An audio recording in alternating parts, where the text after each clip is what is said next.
Hi, everyone. Welcome. I see we have some guests that are starting to come into the weight room.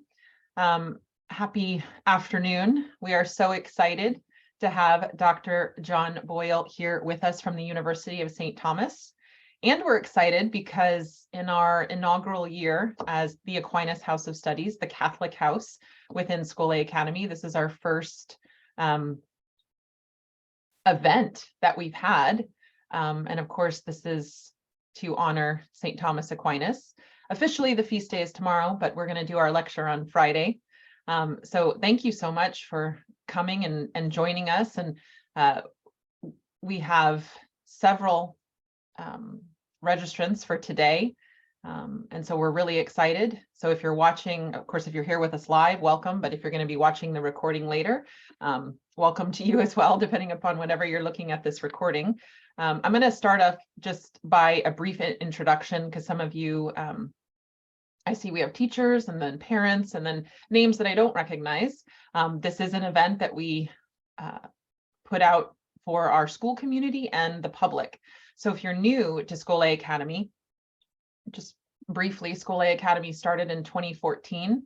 We're an online classical Christian school offering courses grades 4 to 12 in the liberal arts tradition. We currently serve over 2,000 students, and our teachers are from all over North America, and our families are certainly in North America, but also abroad. And then within Scholé Academy, we have an ecumenical mission. So we have 3 houses of studies. St. Raphael School is the largest house in the Orthodox tradition. Then, and we started St. Raphael School in 2018. Then in 2020, we have the Canterbury House of Studies in the Anglican tradition. And then the latest, the Aquinas House of Studies in the Catholic tradition. And this is our first year that we are starting courses. And so we are just so excited. And I had the privilege of meeting Dr. John Boyle at a Well-Read Mom conference in the fall. And that's how we kind of made this connection. And he is just a joy and delight, and the smile he has on his face is exactly how he is in person. And so I'm just so excited to have him here with us. Dr. Boyle writes on Thomas Aquinas and Thomas More. He has published a lost work of Thomas Aquinas. A graduate of the Center for Medieval Studies at the University of Toronto, he received a National Endowment for the Humanities Fellowship, the Aquinas Medal from the University of Dallas, and delivered the Aquinas Lecture at the National University of Ireland. So he is here to talk to us about why St. Thomas Aquinas matters in 2023. And again, he matters to us. He's our patron saint. And what I want to share with our families and prospective parents is that the Catholic House of Studies, the Aquinas House of Studies at Scholé Academy, we are developing courses that we hope speak to the needs of our families. We recognize parents as the primary educators, and we see Scholé Academy and specifically our houses of studies as a place where we can come alongside you as parents and continue to support you in the formation of your children. So on the screen right now, we're just giving you a quick sneak peek at the courses that we have lined up for 23-24. There are more to come. I'm still currently, as you know, we're in our pre-launch season and we're still hiring and interviewing candidates. So we have summer courses coming. And we also, as you can see there, we're looking at adults and parent formation.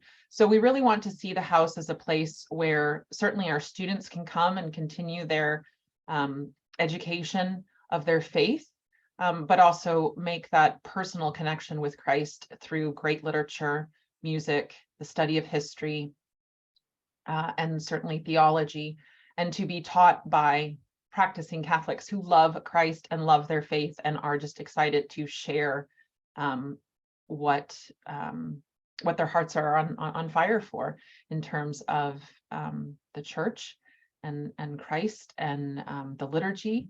And so we'll continue to make announcements as we move into preview week, which starts February 6th. Returning families will have the opportunity to start registering for classes February 9th, and new families will register starting February 13th. So enough of that. Let's focus on why we're here. So Dr. John Boyle, welcome. Thank you so much. Thank you, Joanne, for the invitation. What a joy to be with you, and what a joy to help inaugurate your Aquinas House of Studies. Just a delight to be here. So when you asked me to do this, and we talked about what we might do, something on St. Thomas, and you suggested maybe something on his life and works and why that matters. Oh my goodness. Yeah, that could be a bit of a problem. And for those in the webinar who have read some St. Thomas or tried to read some St. Thomas, what strikes one almost immediately when one confronts his works is how thoroughly impersonal they are. One feels like you see nothing of the man. It's incredible that somebody could write prose that is that passionless, so technical, so speculative. You think it's got to be clear if you could only understand what the words meant. A friend of mine describes St. Thomas as a brain on a stick, and he doesn't mean it as a compliment. There's just something sort of relentlessly logical, tirelessly abstract, maybe just tiringly abstract. The language just seems technical. That with St. Thomas, we might actually have the one saint who doesn't have flesh and blood. And you can't help sometimes when you read St. Thomas. Yeah, that's the experience. And I have to say, when I headed off to graduate school, that's what I thought of St. Thomas. I had read some, and that was sort of it. I had no desire to focus my energy on St. Thomas. That's not why I went to graduate school to study St. Thomas. On the other hand, if you're going to do the Middle Ages, there he is. You got to do St. Thomas. So I studied him because he was there. At least I started studying him. 9 years later, as I left graduate school, I'd written my dissertation on him. And what happened? Something remarkable happened, actually. I made a friend. I discovered St. Thomas. There are folk in life that you meet them in like the first 30 seconds, will be fast friends. There's just something. And then there's those people you meet and wow, you meet them and you talk, and you meet them and you talk, and you talk, and your paths cross. And at some point in there, and you're not even sure how, you become friends. That was my experience of St. Thomas. Indeed, he became not only a friend, but a teacher. And I still consider St. Thomas my master. Yeah, wow, he's a towering intellect, no doubt about that.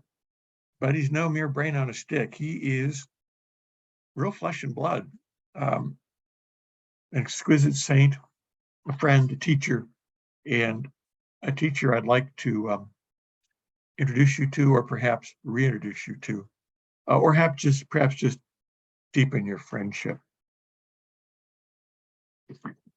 As for his life, well, my goodness, there's not that much to say about that either. The fact is, it's not a very eventful life. When one reads about it, he lives smack in the middle of the 13th century, born about 1224, dies in 1274, 50 years, those middle 50 years of the 13th century.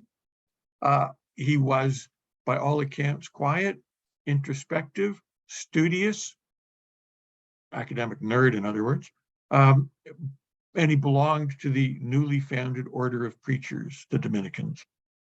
He spent his entire life in academic settings, that is to say, as a teacher. That was his life, and he really didn't do anything else. Never appointed bishop, never appointed big deal anything. We're told that was his prayer. Just get to be a teacher. And that prayer was answered. There is no doubt of his prodigious intellectual capacity. If there's interesting biographical details, maybe that's one of them. Everybody knew Thomas was a genius in his own lifetime. So he was assigned secretaries brothers in the order of preachers whose job was to take down dictation. He could speak faster than he could write. We all can. And his handwriting is notoriously awful. So they assigned people to take notes. So he would dictate his writings and they would write them. And the marvel is he would dictate up to 3 works at a time. So he would dictate to one person, and while he's busy writing down what Thomas said, Thomas would turn to the next and pick up a new work, dictate a few lines to a third, and then he'd come back to the first, pick up where he left off. Sort of like grandmasters who play multiple chess games in their head all at once. This is Thomas, and if one thinks about it, that's fairly impressive. And what it suggests to us is that what he had in his head. In those 50 years, about 25 of which are productive of literary works, depending on quite how you count, he writes about 100 works in those 25 years. And I include as just one of the 100, the Summa Theologiae. So, all 3 volumes of the Summa count as one work. The 4 volumes of the Summa Constantiles count as one work. As near as we can tell, he has them entirely in his head. Sort of like Mozart, who has the entire Jupiter Symphony in his head and just dictates it. That's Thomas. He has the Summa in his head and he dictates it. So if that's of biographical interest, there we go. That's something interesting about St. Thomas. But the fact is, he's a teacher, and in many ways, his life is the quiet life of a teacher. And yet, as I got to know St. Thomas, got to know more about his time, the fact is the 13th century is a remarkably turbulent time in the history of the church for lots of reasons that I will not go into here today. But the fact is, it was so turbulent. That's a nice way of saying awful. It was so awful that many of St. Thomas's contemporaries thought they were at end times. So the signs were there, and the second coming was imminent. Usually when people are thinking that, they're not thinking, boy, these are great times. The fact is, the 13th century, we can look back at it and think, wasn't that incredible? Nobody in it thought it was incredible for good reasons. And the fact is, it was turbulent. And yet we have that incredible, ironic, calm quality of St. Thomas's writings. It's rather arresting.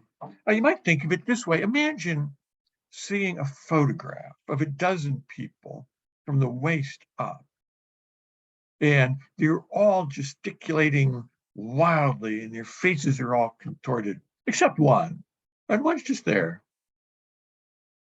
Where does your eye go? Your eye goes to the gesticulators, the ones that are, crazed and big-eyed. And you don't notice the one that's just standing there because he's just standing there. Now imagine if you could pull back to the photograph and see that they're all standing on hot coals barefoot. Suddenly, the one that's just standing there is a lot more interesting. You understand all the crazed gesticulation because they're standing on hot coals. The one that's just standing there, looking calm, thinking, that's interesting. That's rather the way I think about St. Thomas. When you first encounter him, he's just standing there calmly. The prose is so calm and ironic, not necessarily typical of his peers. It suggests that this man, whose prose, indeed whose life, is remarkably calm, the fact that that is happening in a time of great turbulence, cultural, social, and religious, suggests to us there's something interesting here, but perhaps it's not immediately evident. Or it could just mean he's one more academic lost in the clouds, completely oblivious to the world around him. The fact is, we have good reason to think he's not oblivious. So let me ask this question. What's he up to? We've got this man of incredible intellectual power, of sufficient intellectual power that he can maintain a deep intellectual, I would say spiritual calm in the midst of chaos. What's he up to? So let me tell you a story. Personal story, not a St. Thomas story. Well, it's about St. Thomas. When I went to graduate school, I thought, as many people do, the trick to reading St. Thomas is getting a mastery of the technical vocabulary. You read St. Thomas, there's words in there you don't recognize. There's words in there you do recognize, and you think, I don't think he's using this word the way I use this word, right? Or he's using it more specialized, a technical sense. And I thought the trick was just to learn all the definitions of the technical words, and then you read a line of St. Thomas and you just plug in, you plug and play. You plug in the meaning, and then it's like a jigsaw puzzle. You put all the pieces together, and ta-da, that's what he means. So he's got this elaborate intellectual system in his head. And he communicates in this way of technical vocabulary. And my job is to get the system in his head into mine. Turns out that's wrong. And I did an independent study, a reading with the late, great Father Leonard Boyle, no relation. I left Toronto, where I was studying, to become the Vatican librarian.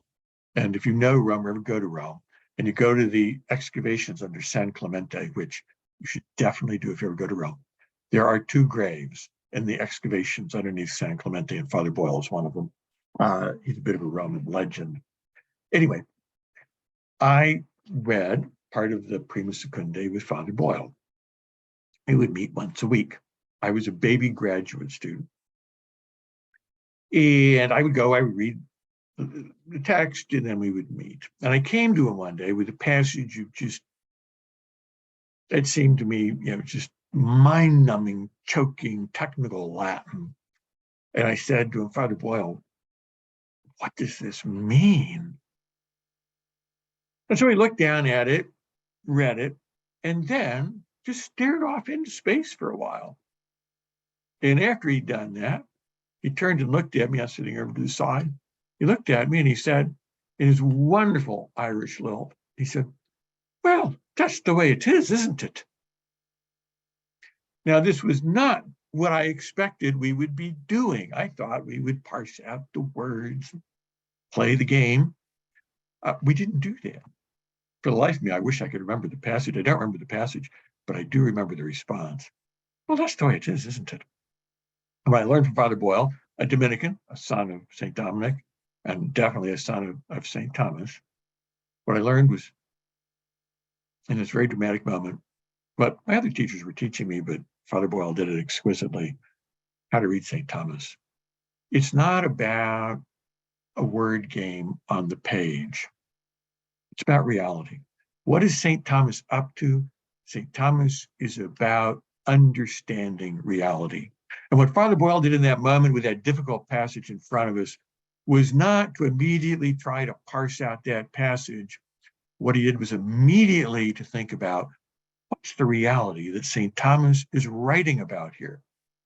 And when you think about the reality, when you get your eyes on the reality, off the words, on the reality, and then you go back to the words, you realize, oh, well, that's the way it is, isn't it? Those words have illuminated the reality. They've helped you see this reality more deeply. That's what St. Thomas does. At least that's what St. Thomas wants to do. That's his goal. And careful readers, those of us who have taken St. Thomas as our teacher, have come to read him that way, that we always have our eye on reality, not on St. Thomas. We have our eye on reality, and St. Thomas helps us understand that reality better. It's not just about knowing stuff. There was a book some years ago, I think it was called The Smartest Man in the World. The premise was so stupid, I obviously didn't read it. And it was about a man who read the entire Encyclopedia Britannica, and hence was the smartest man in the world because he'd read the whole thing. Well, obviously, he was one of the biggest idiots in the world. What did he know? Lots. I hope he's not watching. Lots of stuff. I mean, he knew stuff, but did he understand it? I think it's very unlikely, for the simple reason that reality isn't organized alphabetically. That's not, if you want to understand this little thing all by itself, look it up in an encyclopedia. That's great. And they're very helpful. Don't get me wrong. Encyclopedias are wonderful. But if your goal is the grip of reality, it's not just about this individual thing. It's about this individual thing in relation to other individual things. We want to start seeing how things are connected. Imagine studying chemistry alphabetically. No chemist teaches chemistry alphabetically because they've got their eye on reality. Reality is the chemist understands it. And so you're busy learning about how the various elements of chemical stuff, whatever chemists do, are related. That's what you're doing. St. Thomas is deeply about understanding reality. And that means how things are connected. Or we might put it this way. St. Thomas describes wonder, at least that's how I would translate his admiratio. He describes it this way. It's a reaction of passion. It's a reaction of the rational soul when it desires to know the hidden cause of visible things. It's a reaction of the soul. It's desire. It's a desire to know. And a desire to know what? The hidden cause of visible things. We see something. We probably all know this reaction. We see something. And we just have that, oh, wow. Or we've learned something. We've encountered something. And there's that, wow. What's the nature of that wow? By which we just stand there and look at it, or just read something. We're just pausing and looking at it. Something's firing in us. What's firing in us? And St. Thomas suggests causality is firing in us. We want to know the cause of that thing we've just encountered, or maybe the cause is even better. Wonders about causes. Now you can, philosophers, oh my goodness, do they have fun with causes? We're not going to run down that rabbit hole with them, because the desire to understand things in their causality, that's just human, because those are the questions we all ask. What is it? Right there you are. You're in Yellowstone and you've just seen this amazing critter, and all you know is it's a critter of some kind, and you ask, what is that? That's a cause question. It's the formal cause question. Is that a woodpecker? Do they come that big? And how does it do that? And why doesn't it shatter its skull? And your biologist friends will start telling you about what's inside, how it's shaped and the bones. Yeah, how does it do that? Yeah, that's a cause question. Why does it do that? Why is it at all? The great question of children that drive teachers and parents nuts. Why? Why? Well, why? Which, of course, St. Thomas would say is the cause of causes, the why question. The fact is, we're always asking questions of things. And when we behold something in wonder, questions naturally arise. And insofar as we pursue those questions, they inevitably situate whatever we're looking at in relation to other things. Might be really close. Might be the woodpecker and the tree. It might be the woodpecker and the tree and Yellowstone. Might grow and grow. All kinds of questions we might ask, because the human mind is made to put things together. And we can do that in sustained ways. But my point here is there's something about us that wants to do that. And has been recognized for a very long time in the West as a hallmark of reality, long before Christ. But with the coming of Christ, with the impact of the incarnation, it's solidified and deepened a fundamental vision of reality. I'd put it this way, not quoting St. Thomas, but this is totally St. Thomas. Everything from God to dirt is ordered and related in significant and intelligible ways. Everything. from God to dirt. I just say dirt. You can get smaller if you want. You get the idea. From what is the most significant to the least significant. Everything from God to dirt. What about it? Everything. It's ordered. There's an order here. And it's an order of relation. All those things are ordered and they're related one to another. And what do we know about that order and relation? It's significant. It matters. And perhaps to me, most striking of all, ordered and related in significant and intelligible ways. That order, that relation, that significance, it's intelligible, it's knowable. Now, we have utter confidence there is an intelligence that totally understands it, to which all of that is completely intelligible. That's God. And then there's lesser intelligences, that would be yours and mine, that don't get it all, but can get some. That's so beautiful. That order and relationships, they're intelligible. That's why we wonder. Cucumbers don't wonder. Dogs don't wonder. Human beings wonder. Angels wonder. Because we can ask and see these things are connected, which is just a way of talking about causality.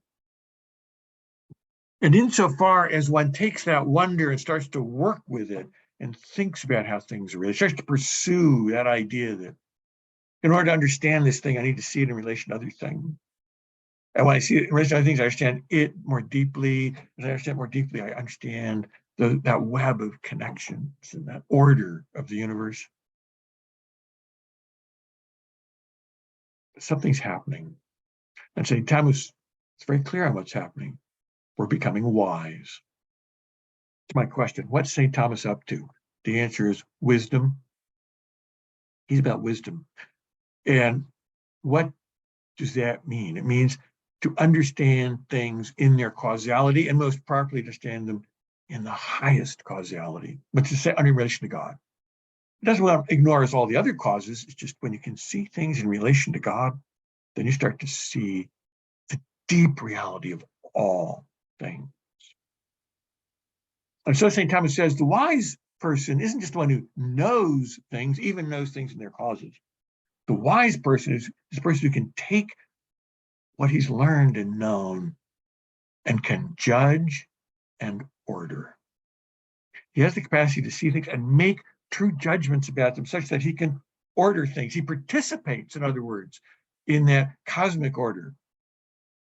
And he can do it through his intelligence. He can put his ideas in order. He might do it alphabetically. But in deep understanding, he's going to do it more profoundly than that. He can put his ideas in order. And then the truly wise person, because he can put his ideas in order, can put his life in order and all the dimensions of his life in order. This is ultimately what St. Thomas is about. At least I'd put you, this is what St. Thomas is about. This is what all his writings are about. To help us understand reality, to see reality, to recognize, oh, that's the way it is, isn't it? Such that we can order our knowing to it. We can let that inform our knowing. And as a result, we can judge and order things, most importantly, our own life. Well, we might even think about that term life. St. Thomas has a lot to say about life. But what do we mean by life? When we say something's living, here in Minnesota, there's a lot of snow on the ground right now. And eventually spring's going to come and the snow's going to melt. And we'll have critters. The critters are running around now, some of them. We'll have more critters running around. It's not uncommon somewhere in the spring in the backyard, there's a dead squirrel or a dead bird. I think it happens in northern Minnesota. And the kids in the neighborhood all gather, they're standing around, and the $1 million question, is it dead? And they got to test it, right? So some kids get a stick, you get a stick. And what are they doing? They're poking a squirrel carcass with a stick. Why are they doing that? Because they know if it moves, it's alive. You poke it. Now, if you're just moving it with a stick, it's dead. The stick's moving it. If suddenly you poke it and it goes, all the kids go, whoa, and run because it's alive. Meaning what? It has the capacity to move itself. Life, St. Thomas tells us, is a way of being. It's a way of being according to which things move themselves. They move themselves. Not everything does this. Living things do this. And some things move themselves by taking in nourishment and growing. Plants. What incredible things plants are. Right? They're there and they grow. There's like something in them, and they just, those trees get bigger and bigger, and we see it in the spring here. Actually, in winter, you see the buds on the trees. When the spring comes, there's this thing in them, this impulse in them, this power in them by which those leaves come out and the plants, flowers come out. And they get bigger, they grow, they take in, we know they're taking in nourishment from the ground, they're taking in energy from the light, they're doing something. They move themselves. Animals take on nourishment, animals nourish themselves, they grow, and then animals have that incredible thing by which they have sensory powers by which they then use those to move themselves. They've got eyes and ears or whatever they've got. I love fish have. They got something. They got eyes. I don't know if they got ears. Do fish have ears? I don't know. The point is, animals have the sense of touch, right? You touch them. Right? Poke the squirrel, you touch it and it reacts, right? Because it feels something. Sensation. What an incredible thing. And animals use that sensation to move themselves. Totally cool. You put Alpo at the end of the kitchen floor and the dog scurries across because it smells as it sees. You get the idea. And then there's man. Great definition of man, the rational animal. We're animals, right? I mean that positive. I don't mean that negatively. No bad tone here. Like plants, we take in nourishment, we grow. Like animals, we take in nourishment, we grow. We have senses, we feel things, eyes, ears. Maybe our ears aren't as good as dogs, but we got ears, we hear stuff, we see things. But there's an additional thing about human beings. We're a different kind of animal. We're a rational animal. We do more than simply take things in and sense things.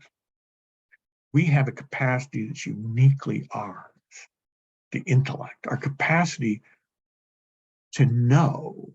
Okay, dogs know things too. What's the difference? We know things as true. We can look at things and say, that's true. The best Fido's going to get is Alpo, food. I can look and say, it is true that there is food there. I can make a judgment of the truth of things. I can make a judgment of the goodness of things. I can say, that's good. That's the use of my intellect. It's an incredible power we have to know and to take things apart, to have wonder, to think, what is that thing? To understand it better. And as we understand it, to ask ourselves, is it true that that's the cause of that? Is it true that that's why that is? Is that, is this is true, is it good to do that? And that is unique to us. And St. Thomas spent so much time thinking about the nature of man. Thinking about the nature of man as an animal. It's very important to us. Because even the things that we share with animals, when under the guise of reason, the light of reason, take on a whole new dimension in us. The amazing thing is we can know goals.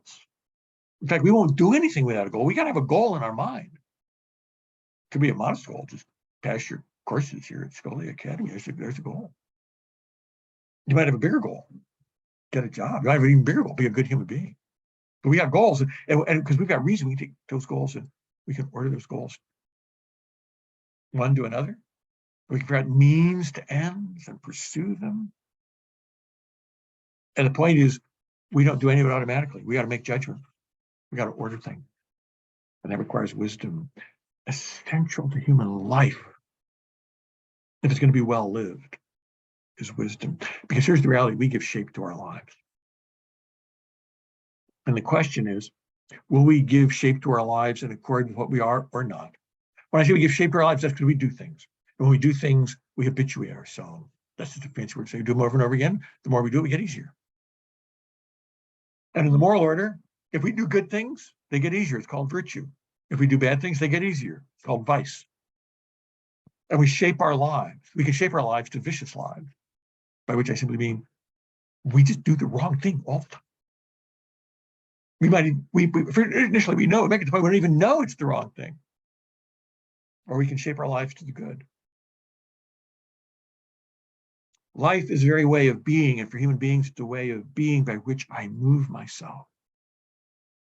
And in the course of that moving, I shape myself. The question is, can I do it in accord with what I am? With what God intended me? Can I see that deep set of relationships of God to dirt and my place in it, my nature in it, so that I can live a fully lived human life of wisdom? That in my knowing, I can bring my life to its perfection because I can see my goal, ultimate goal, God. For St. Thomas, wow, what the trouble God went into to reveal himself to us, the incarnation. I mean, seriously, what a lot of work. Must be really important to know about God if God went to all that work. Yeah, absolutely, because it's our goal, it's our end. In Catholic studies, we talk all the time about the impact of the incarnation on human thought and culture. And our point is the incarnation affects all of human thought and culture. It's indeed perhaps the deepest glue that holds it all together. Absolutely, St. Thomas. God went to a lot of trouble to reveal himself. Why did he do that? So we can order our lives to him, because that's our happiness. Our happiness.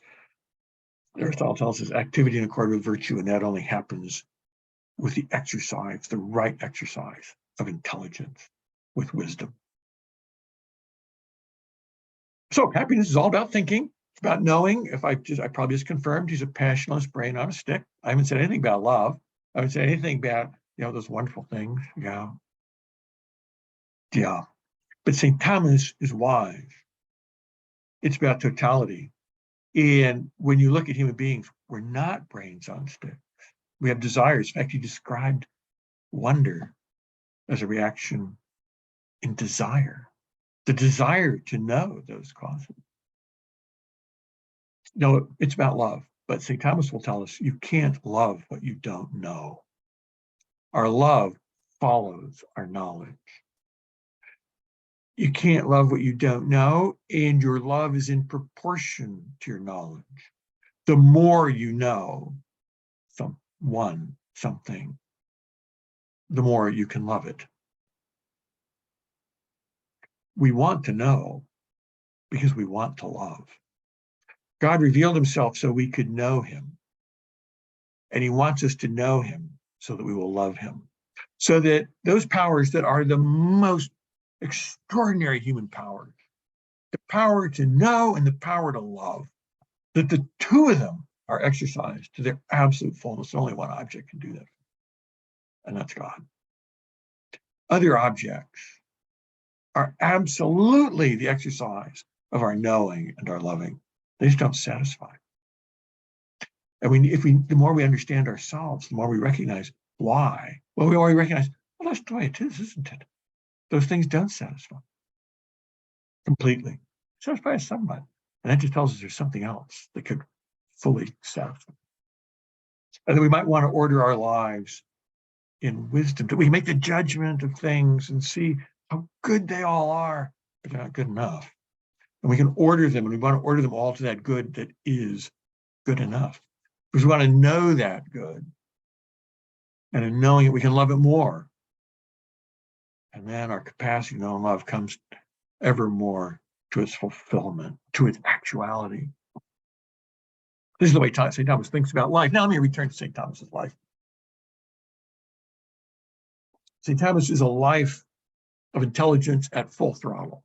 Absolutely. He worked really hard, and he thought really hard. He was really smart, but he really worked at it too. But that intelligence wasn't divorced from his moral life. He was a Dominican. He had taken vows of poverty, chastity, and obedience. By all accounts, he lived them exquisitely. He ordered his life in the light of what he knew of God, knew of the demands of the Christian moral life, knew of the demands of a Dominican. A little example. Dominicans in their poverty were forbidden from riding animals or taking carriages. They were to walk. It was a sign of their poverty. St. Thomas walked. St. Thomas is Italian. And he walks from Naples to study in Paris. When he goes from Naples to Paris, he's not riding a horse, he's walking. And he studies with Albert in Cologne. So he walks from Paris to Cologne. And then when he's done with Albert, he goes back to Paris and he walks to Paris. And then he's assigned to teach in Rome. So he walks from Paris back to Rome. And he's assigned to teach in Paris again. So he walks from Rome back to Paris. And then he goes back to Naples. And then he's sent to the Council of Lyon. And we know he's sick. He dies on the way. We know he's sick. Why? Because he's riding a donkey. He's been dispensed. He's so sick he can't walk. At least walk and get there. No, there's a unity to his life. His life has kind of order to it. It's beautiful. By the way, for those who say St. Thomas, big fat Italian, never did anything, I invite all of you to walk what he did in 20 years and be morbidly obese. No, his moral life was not divorced from his intellectual. He wasn't divorced from his spiritual life. Part of his duty as a Dominican, part of his great love, he celebrates Mass every day. He had a great devotion to the saints. He actually had a relic of St. Agnes, which he wore inside next to his skin in a crystal reliquary. His intellectual life was a life of prayer. There's the famous story of St. Thomas. I don't need much time to tell all the famous stories of St. Thomas. It's the famous story of St. Thomas is people would write to him with questions, hundreds of questions. Sometimes he gives short answers, sometimes he write treatises. Wrote to him on questions related to the Eucharist, a lot of interesting intellectual puzzles with the Eucharist. And St. Thomas, when he finished, did what he always did when he finished writing something. He took it to the altar, put it at the altar in front of the crucifix and gave it to our Lord. And we were fortunate in this case that one of his secretaries, Brother Reginald of Properno, we owe a lot to Brother Reginald because he loved St. Thomas and he was constantly checking in on St. Thomas and learned all kinds of things. So when St. Thomas, not thinking anybody was watching, took his thoughts on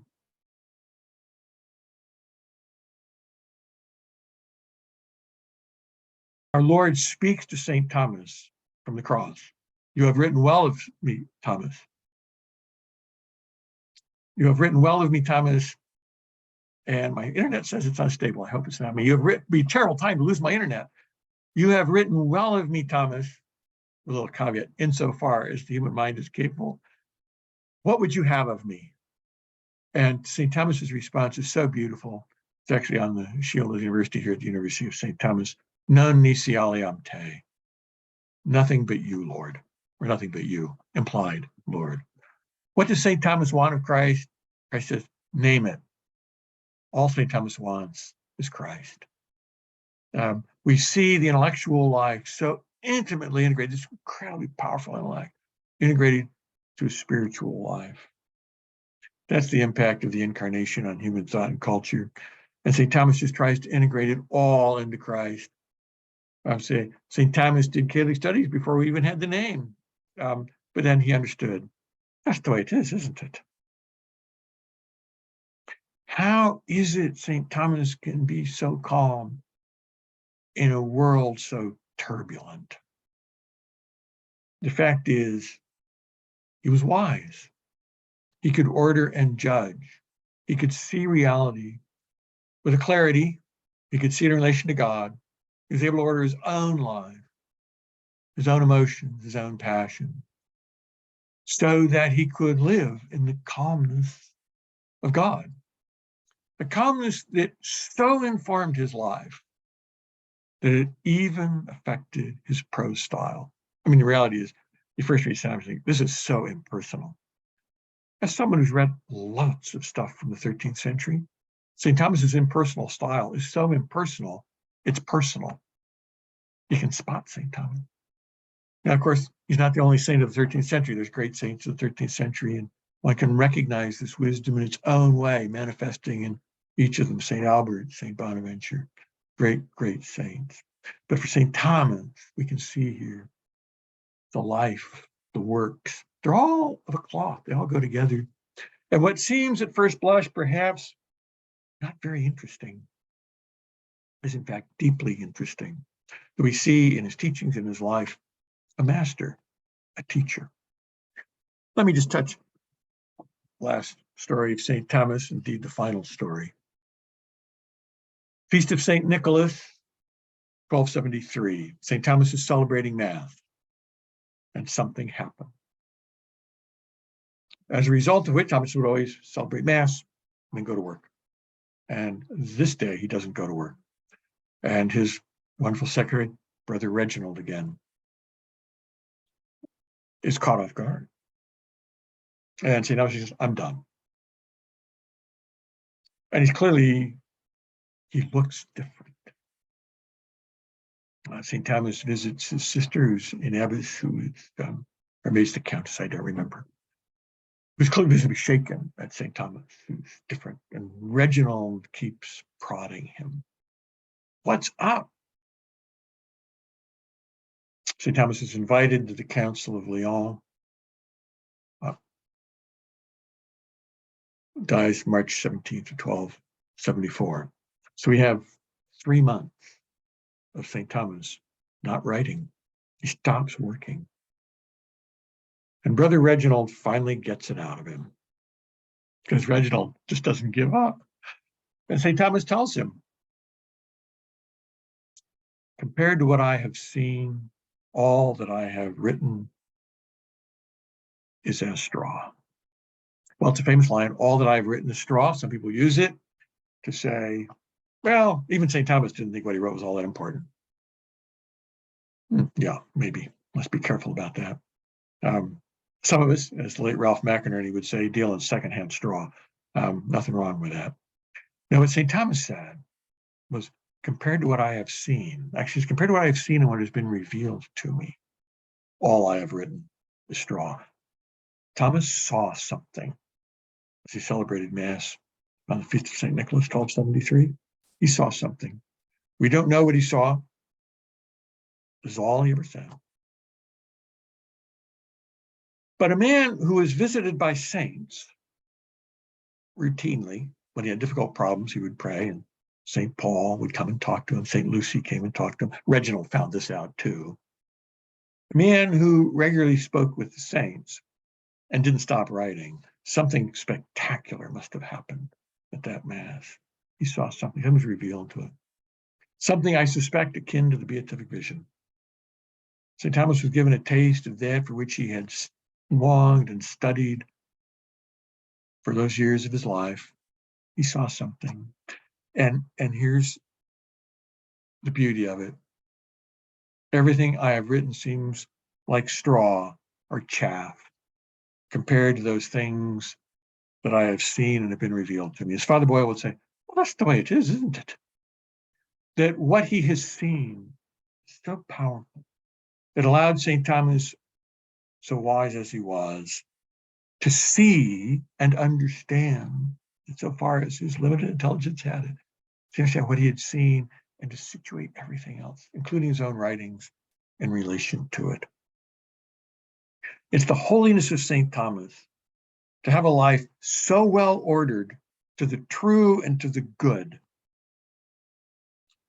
that he could both see it and love it when it was presented to him in that most extraordinary way at Mass and the Feast of St. Nicholas. And he knew from that it was time to stop. It was time to do whatever was required of him in the preparation of his soul, the prayer of his soul. In those final years, final months of his life, when he is indeed sick, that he has prepared himself, he has seen since the very end. His life is so beautifully ordered, as a wise man ought to so order it. That's what the boy would say. That's the way it is, isn't it? Well, I'm going to stop there. I do want to leave some time. We got time for questions. Should there be any? Or thoughts, comments, whatever. And I'm going to let Joanne take care of all because I don't do technology. Thank you, Dr. Boyle. I just as you were speaking over the last hour and all of my notes, I feel like I can go back here and kind of create what I wrote of saying like the portrait of the parent or the teacher and even the student, just by looking at his life and his attitude towards God and everything, like you said, God to dirt, and just the beauty in the order there. And the first time I encountered studying St. Thomas Aquinas wasn't until graduate school, and your lecture today has made him more human to me than in my first studies. And so I'm really grateful for that, because now I'm excited to go back and read his writings. And that's not always the case for a graduate student to get excited about reading difficult texts. So thank you so much. You have given me a gift today. We do have some questions coming in, so I'll go to some that I see here in the chat box, but we also have the Q&A. So we'll start with some questions, and then please feel free to add them. First question, on the subject of music, why do you think St. Thomas writes so few Eucharistic hymns, considering the volume of his work? And then in parentheses, thank you for your lecture. So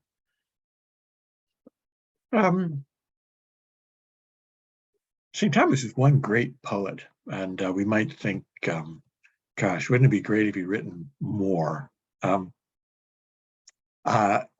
would be the last person to presume on how poetic inspiration works and why poets write as much or as little as they do. I suppose one could say, if you've written the Adoro Te Devote, what's left to write?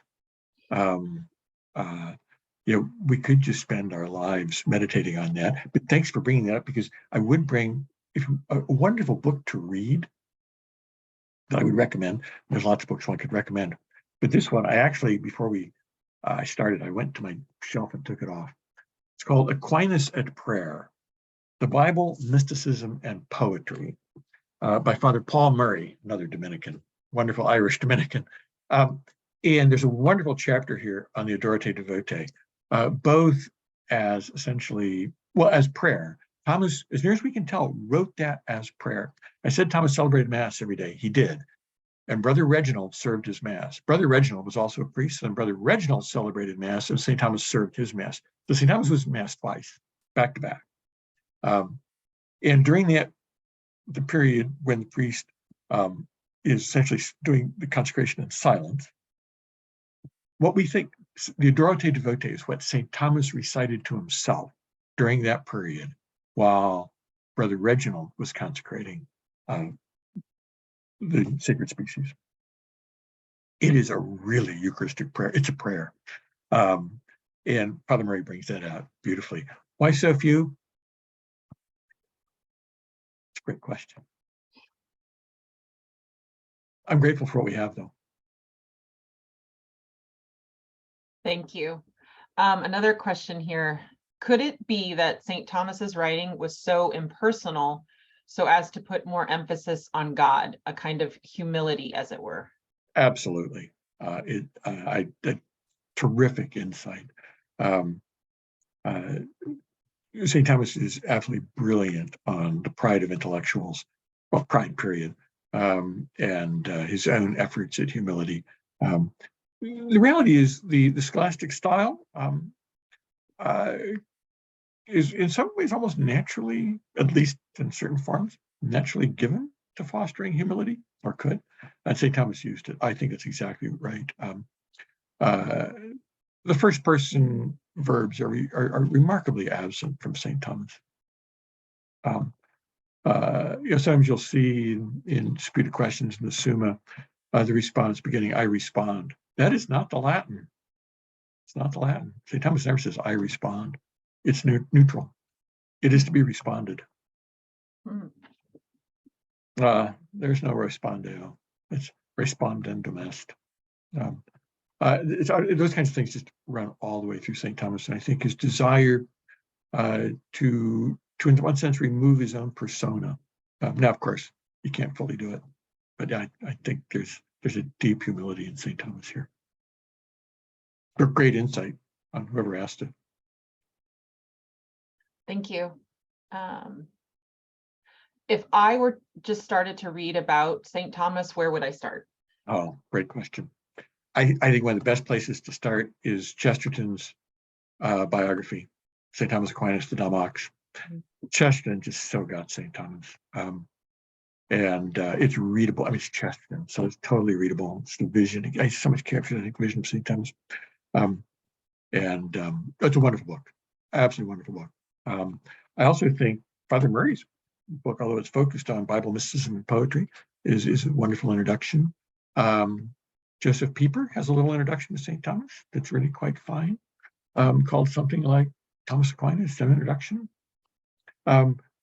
Ramping up a little bit on, getting a little more on the philosophical speculative side. Father Stephen Brock has a relatively new book, new like 5 years, entitled Thomas Aquinas, a Sketch, which can lay out some of the basic ideas, I think, quite well in readable English. And as a matter of shameless self-promotion, for those who might be interested in St. Thomas on Scripture, I have a brand spanking new book as of a week ago, called Aquinas on Scripture, a primer. And I hope it's designed to be accessible to thinking Catholics who have no background in Thomas or no background in the tradition, but would like to know how Thomas read Scripture and how the tradition read Scripture. And it's very short. But I think Chesterton is just a terrific place to start. Thank you. I was trying to write them down, and then when we send the recording, I'll remember to put a list of these books that you're referencing. Thank you, Monica. I saw that. Oh gosh, look at that. Whoever Monica is, thank you, Monica. Yeah, I'm going to put you on my sales team. Monica Meinhardt is she's one of our create my teachers. sales team first. Okay, well, there we go. Now I have a sales team. This is fantastic.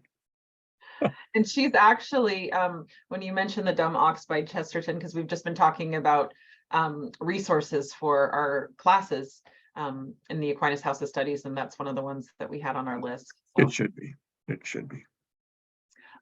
Let me just check here before we wrap up with some announcements. Make sure I didn't miss any of our questions.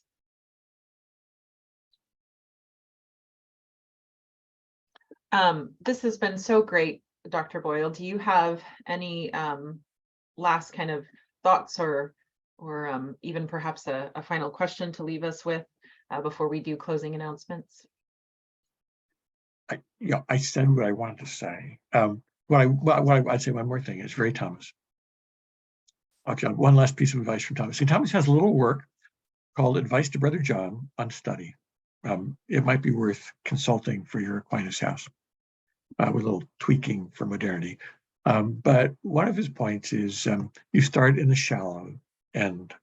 You don't start in the deep end.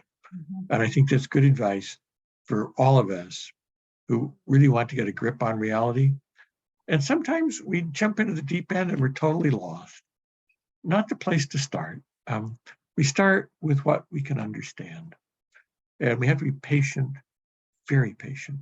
And there's good chunks of Thomas. I have no idea what he's talking about.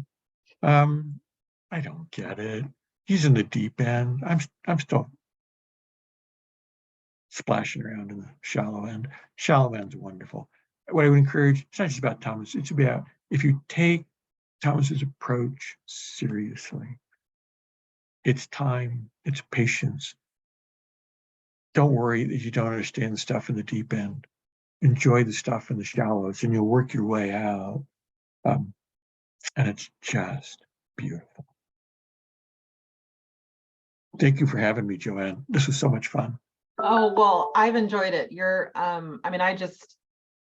Like I said, I'm so excited to go back and read with fresh eyes based upon what you've taught us today. So thank you so much. Before we go, I do have a quick announcement. I'm going to actually pass it to one of our teachers in the Aquinas House of Studies, Monica Meinhardt. She's going to leave us with an announcement for our students. Go ahead, Monica. Oh, yeah. Do you have the graphic there? Why don't you read the details? I'm not sure if I can get it fast enough. Okay, so we're having our first Aquinas House publication. This is through the Aquinas House at Scholé Academy, but we are calling for submissions, and there will be a flyer posted. We could send it out. Let's see. And it's basically based on a short prayer that is very popular and well known of St. Thomas Aquinas. The prayer is, grant me, O Lord, a mind to know you, a heart to seek you. Here it is. Wisdom to find you, conduct pleasing to you, faithful perseverance in waiting for you, and a hope of finally embracing you. Amen. And so this is a short prayer by St. Thomas Aquinas, and we're asking for submissions from students. You do not have to be a current Aquinas House student to enter a submission, and you can make an original drawing, a prayer, or a short essay using this as your guide. So you can really kind of go wherever you want with it, using this as your inspiration. There's no length requirement, and every student who submits work will be entered into a drawing to win a Scholé Academy t-shirt. Very exciting, because those are pretty new to the school in general. And we will review and look at publishing you in our inaugural House of Studies annual publication, which should be out in the coming weeks, months, and we'll send you that online, right? That will be available online to download. And so this is something that we'd like to do every year in accordance with the way that we're having this presentation today as well. And so those are due on Valentine's Day, so easy to remember. So we have a couple of weeks to get that in, and yeah, we can't wait to see what everyone comes up with. We did have a couple submissions already. One was a prayer that was created off of this prayer, and it was very nicely done. So yeah, thank you. Thank you, Monica. And thank you to our parents and teachers and friends that are here today. We're so grateful. Again, this is recorded. Everyone here will receive a copy. And if you weren't able to attend live, you will also get a copy, and we'll have this on our events page. And Dr. Boyle, thank you again for sharing your love of St. Thomas Aquinas with us, your stories. Truly, I leave today just feeling refreshed and inspired also in terms of the mission and the vision we have here at the Aquinas House of Studies. So thank you again. Have a good afternoon, everybody. Have a happy weekend. God bless.